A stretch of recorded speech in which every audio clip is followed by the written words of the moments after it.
अभी बिहार के मुख्यमंत्री हैं नीतीश कुमार और लगभग 16 वर्षों से हैं, अगर 9 महीने को हटा दे तो। मगर अभी जो बड़ी बातें चल रही है वह यह चल रही है कि नीतीश कुमार प्रधानमंत्री मटेरियल हैं या नहीं हैं। इसी को लेकर बीजेपी और जदयू में दोनों में कह सकते हैं कि एक आपसी रंजिश भविष्य में बढ़ सकती है। मगर अभी नीतीश कुमार को पीएम मटेरियल कहने की बात केसी त्यागी से शुरू हुई थी और उसके बाद फिर उपेंद्र कुशवाहा जिस प्रकार से संगठन की चूल्हे कस रहे हैं, इन तमाम मुद्दों और बातों के लिए जो बिहार में राजनीतिक घटाटोप कह सकते हैं, खींचतान चलने वाला है या खींचतान हो रहा है या होने वाला है, उसको लेकर वरिष्ठ पत्रकार हम कृष्णकांत जी से अभी हम जानेंगे कि किस प्रकार से नीतीश कुमार को पीएम मटेरियल कहा जा रहा है जदयू की तरफ से, ये बातें कितनी सही है और इन बातों में कितनी तथ्यात्मक रूप से सच्चाई है, क्योंकि नीतीश कुमार ने नकार दिया है। मगर आप वरिष्ठ पत्रकार होने के नाते क्या कुछ कहेंगे? देखिए, भारत में जो पद्धति है शासन की, वो राष्ट्रपति की पद्धति नहीं है, प्रेसिडेंशियल नहीं है, प्रधानमंत्री की बात है। तो प्रधानमंत्री एक नेता हो सकते हैं, लेकिन प्रधानमंत्रियों का चुनाव नहीं होता है।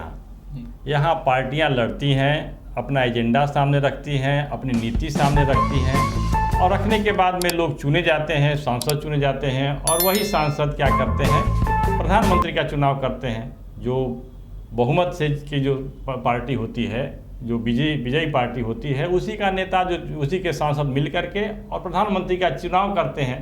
परंपरा के रूप में यही देखा गया है। लेकिन विगत कुछ चुनाव के बाद, नेहरू के बाद भी देख ले सकते हैं आप कि जब भी चुनाव हुआ तो प्रधानमंत्री के तौर पर किसी एक व्यक्ति को लोग आगे कर दिए।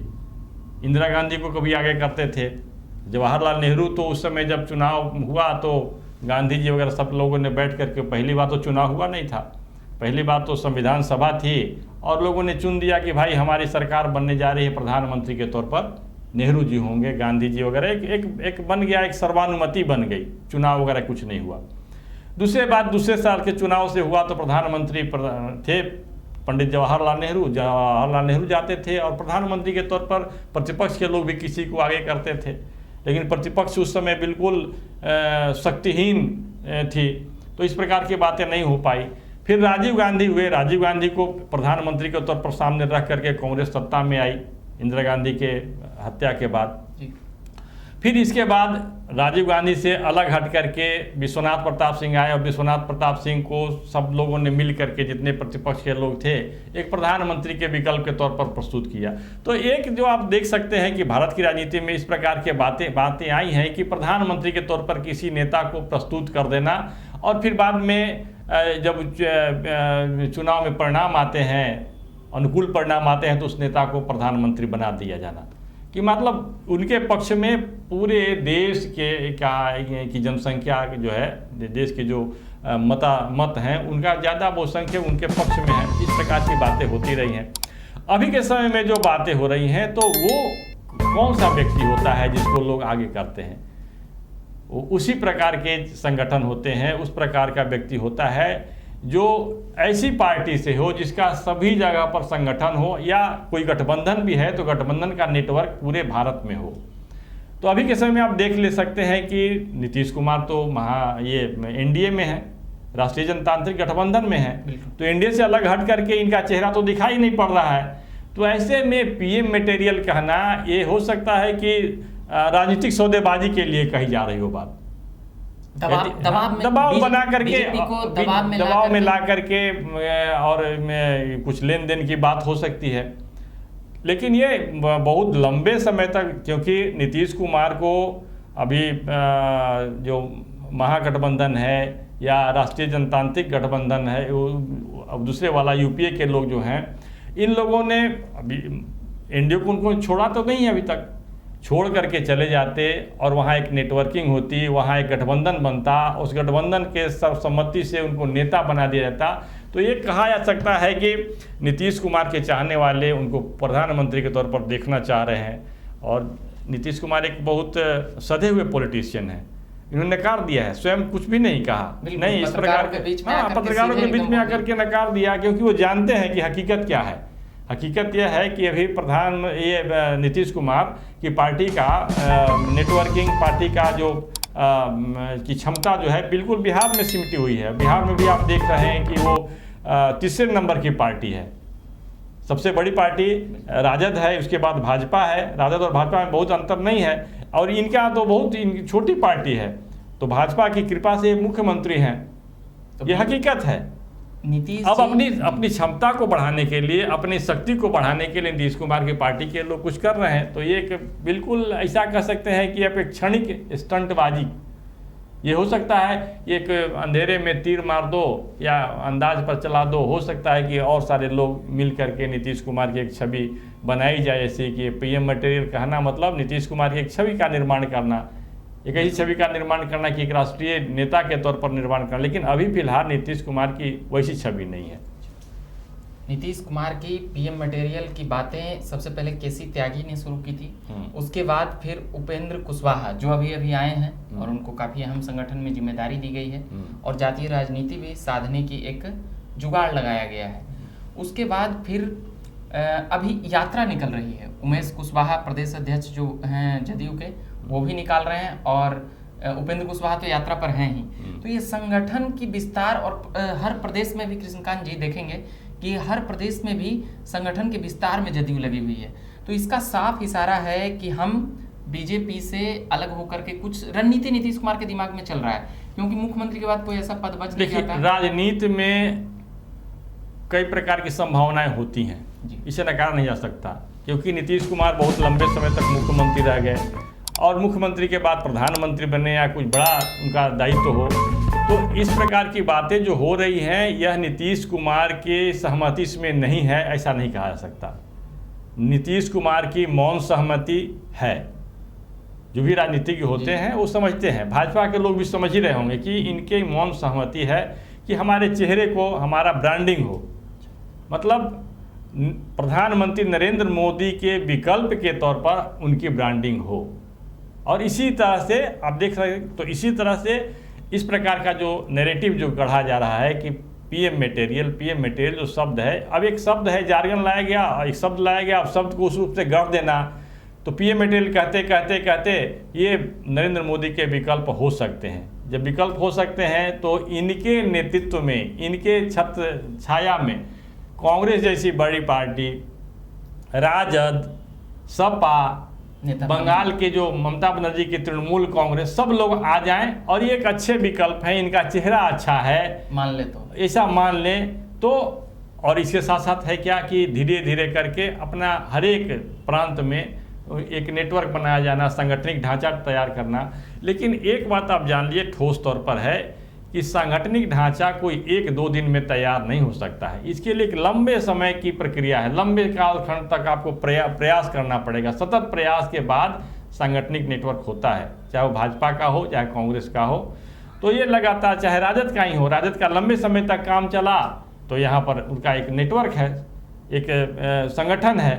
तो बिहार के बाहर नीतीश कुमार की पार्टी का सांगठनिक नेटवर्क तैयार हो जाएगा, संगठन तैयार हो जाएगा, ऐसा फिलहाल निकट भविष्य में दिखाई नहीं पड़ता। लेकिन एक चेहरा बना करके और उसकी एक्सेप्टेबिलिटी हो जाए, स्वीकार्यता सभी जो विपक्षी दलों में हो जाए, एक संभावना तलाशी जा रही है। और इस प्रकार का जो इसको नोटिस भाजपा भी ले ही रही होगी, क्योंकि यह राजनीति है। एक सवाल और है कि सबसे पहले पीएम मटेरियल शब्द आया कहाँ से था? तो ये 10 साल पहले से चल रहा है, जब सुशील कुमार मोदी ने ये बातें कही थी, और तब फिर उसके बाद फिर तो अलग हो जाते हैं दोनों, तो दोनों की ओर छोर अलग हो जाते हैं। वो अलग बात है। सुशील कुमार मोदी ने पहली बार कही थी। सुशील कुमार मोदी उस समय भारतीय जनता पार्टी के सर्वमान्य नेता थे जी, और उन्हीं के नेतृत्व में भाजपा और ये नीतीश कुमार की पार्टी का गठबंधन काम कर रहा था, नीतीश कुमार के साथ थे। तो नीतीश कुमार के साथ तालमेल,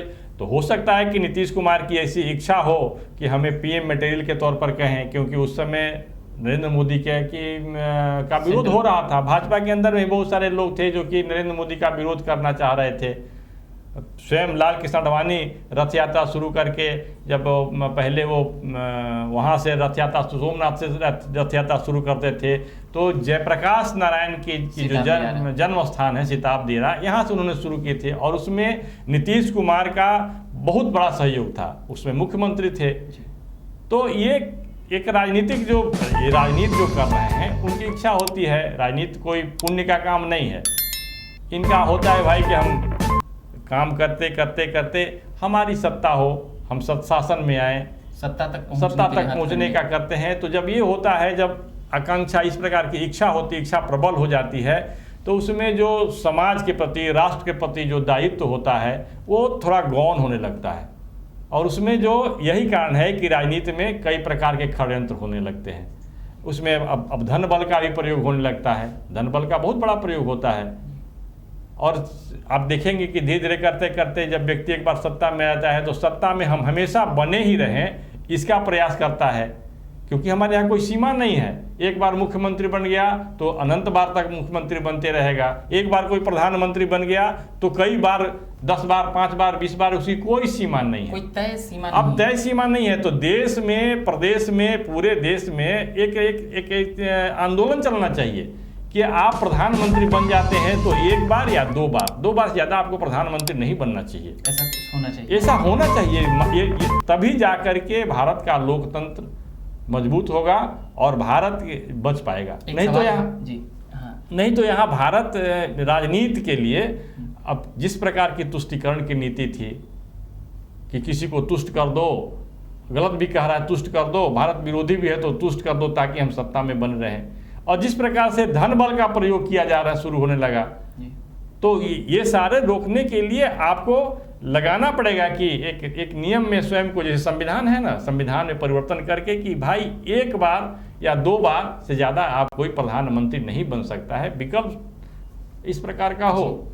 ये विषय तो हाँ प्रधानमंत्री के दायरे की है, पर अभी जो सवाल है कि क्या नीतीश जी कब तक बीजेपी के साथ रहेंगे, या फिर आपके अनुमान से क्या लग रहा है, क्योंकि पिछले 10-12 सालों में जिस प्रकार से नीतीश कुमार जी का पॉलिटिकल स्टाइल रहा है और पॉलिटिकल फोकस रहा है, कभी इधर कभी उधर का, उस हिसाब से नीतीश कुमार कब तक 2022-23, क्योंकि 24 का निशाना उनका साफ। देखिए, पीएम मटेरियल जो है उस शांत जल में एक पत्थर फेंकने जैसी बात है।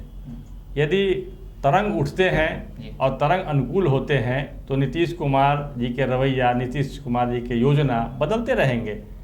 यदि ये तरंग उठ करके लग रहा है कि हमारे अनुकूल है तो 2 साल या 3 साल में नीतीश कुमार कुछ निर्णय भी ले सकते हैं, क्योंकि वो भारतीय जनता पार्टी के साथ रह करके प्रधानमंत्री तो नहीं बन सकते हैं। उनका जो भी है बिहार के अंदर में मुख्यमंत्री तक का एक दायरा है, उससे आगे नहीं बढ़ सकते हैं। नाम आता है उपराष्ट्रपति। हाँ, हो सकता है इस प्रकार की बातें हों कि उपराष्ट्रपति के लिए इनको लोग आगे बढ़ाएं, ऐसी संभावना है। तो ये सारी बातें हैं। अभी के दौर में 2 साल तक हमारे जो समझ है, हमने जो तथ्यों को देखा है, 2 साल तक कुछ होने वाला नहीं। एक और पीएम मटेरियल के लिए एक और टीम बन रहा था, शरद पवार, वो महाराष्ट्र की बातें हैं, ये बिहार की अभी खबरें सुना रहे हैं, मगर वो भी एक बात है। तो उन लोगों का क्या है, शिवसेना भी साथ आती है, शरद पवार भी साथ आते हैं, ममता बनर्जी के साथ यशवंत सिन्हा जो बीजेपी के अहम नेता थे वो भी साथ आते हैं। तो इसको किस तरह से देखते हैं कृष्णकांत जी? देखिए पीएम मटेरियल की जहाँ तक बात कर रहे हैं तो इसमें एक शांत बैठा हुआ व्यक्ति भी पीएम मटेरियल के तौर पर है, और उसकी नवीन पटनायक, उड़ीसा के जो मुख्यमंत्री हैं नवीन पटनायक। लेकिन उनके साथ सबसे बड़ी बात क्या है कि उनका उम्र आड़े आ रहा है, लेकिन नवीन पटनायक को भी आगे ला करके और एक गठबंधन बनाना और आगे बढ़ना ममता बनर्जी भी स्वयं चाह रही हैं। जैसे नीतीश कुमार चाह रहे हैं, उससे ममता बनर्जी भी चाह रही हैं कि हमको आगे करके और चुनाव प्रधानमंत्री के तौर पर हो। कांग्रेस स्वीकार करेगी क्या? हमको तो नहीं लगता है कि कांग्रेस इन लोगों को स्वीकार करेगी कि हम प्रधानमंत्री के तौर पर आपका समर्थन करें और आपके साथ हम रहेंगे, क्योंकि कांग्रेस अभी भी बड़ी पार्टी है, कम से कम उसके सांगठनिक ढांचे सभी जगह हैं। तो इस प्रकार से देखा जाए तो कांग्रेस को लोग बिल्कुल हल्के में लेकर चल रहे हैं, तो कांग्रेस इसे स्वीकार नहीं करेगी। और लगभग 20% वोट कांग्रेस के पास है। हाँ, 20% है, अभी भी इंटैक्ट है, क्योंकि उसकी बड़ी पार्टी है। तो ये हमने पीएम मटेरियल को लेकर बातें की, और बिहार में जो पॉलिटिकल गतिविधियां चलते रहती है उसको लेकर ये खबरें थी। और भी वक्त मिलेगा तो सुनाएंगे। अभी फिलहाल थे कृष्णकांत ओझा जी, वरिष्ठ पत्रकार हैं, इन्होंने कई बातें बताई, समय निकाला, इसके लिए धन्यवाद कहेंगे। और देखते रहिए, चैनल को सब्सक्राइब नहीं किए होंगे तो कर लीजिएगा, और फेसबुक पेज को भी लाइक करिएगा ताकि आप तक खबरें जाते रहे। और औपचारिकता के लिए बता देता हूँ, मेरा नाम रविकांत है। धन्यवाद।